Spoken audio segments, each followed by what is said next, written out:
The reason for blogging today is to share a little bit of information. Basically, as most of you know, I was diagnosed with a very aggressive form of breast cancer in September in 2012. That was treated with 17 months worth of treatment, radiotherapy, chemotherapy, immunotherapy, and then I went back to work for a year. And then in September 2015, I was very unwell and I was diagnosed with metastatic breast cancer, which is stage 4, not curable, lungs, liver, crap. Thought I was dying. Well, I probably was actually. Had treatment for that at Christie's again, and I was ticking along nicely for probably about a year and a half, but then in January 2017 I was diagnosed with 12 brain tumours.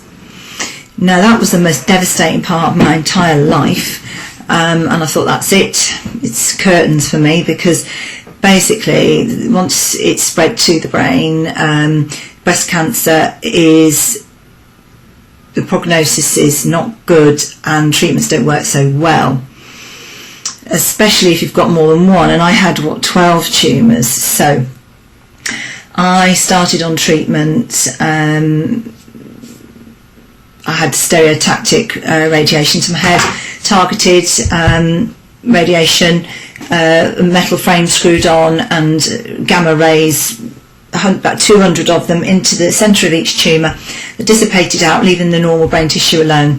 That works brilliantly. I'm not saying that whole brain doesn't work, because it works really, really well as well.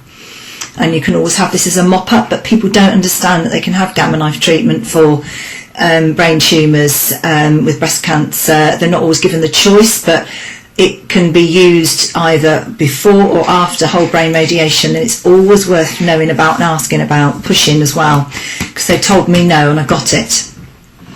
Okay, so I had that treatment then again in October, later in 2017, and the reason for the video is to share some information. As I said, I also go to a clinic in Harley Street and I get off-label drugs.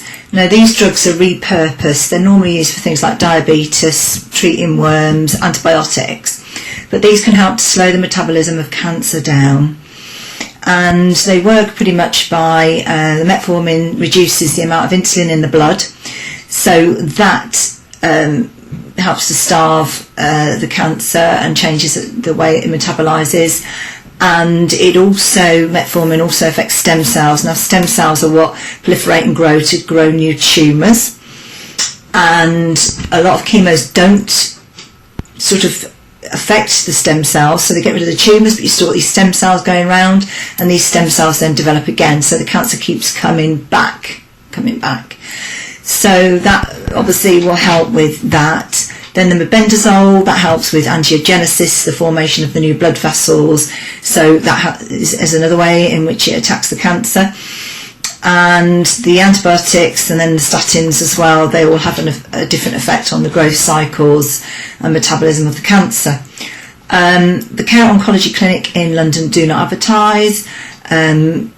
These drugs will work on all cancers. The research is looking good. So I decided to go and get these drugs. The consultation was about £300. The drugs are about £60 for 3 months. It's an absolute bargain, I think, it's keeping me well. Admittedly, I have had a few problems with chemotherapy it was very toxic for me, and poisoning my lungs, and my right lung filled up with fluid, and I nearly had to come off the chemotherapy. Attacking cancer from all areas is the way to do it, and I just think the more the merrier, because it's multifaceted, and just hitting it with one drug or one treatment doesn't necessarily work. But obviously in hospitals they can only give you one drug at a time, because they want to see what's working and what's not working, or when I say one drug at a time, they might not give too many different treatments at a time. But they weren't that happy that I was going to Harley Street originally, but something's working really well for me, because I've outlived now my expected sort of time, if you like, and as you can see, I'm not looking too bad really at the moment. That's attributed as well to going onto steroids to prevent the side effects of the chemo though, because they were pretty rubbish, but with the steroids helping me to get through chemo, and with the help of the drugs from the Care Oncology Clinic, I think that's what's really made a massive, massive difference. Anyway, so that's just a little bit sort of fat to chew on, and get your ass down to the Care Oncology Clinic in London in Harley Street if you've got cancer. That's my advice anyway. Bye.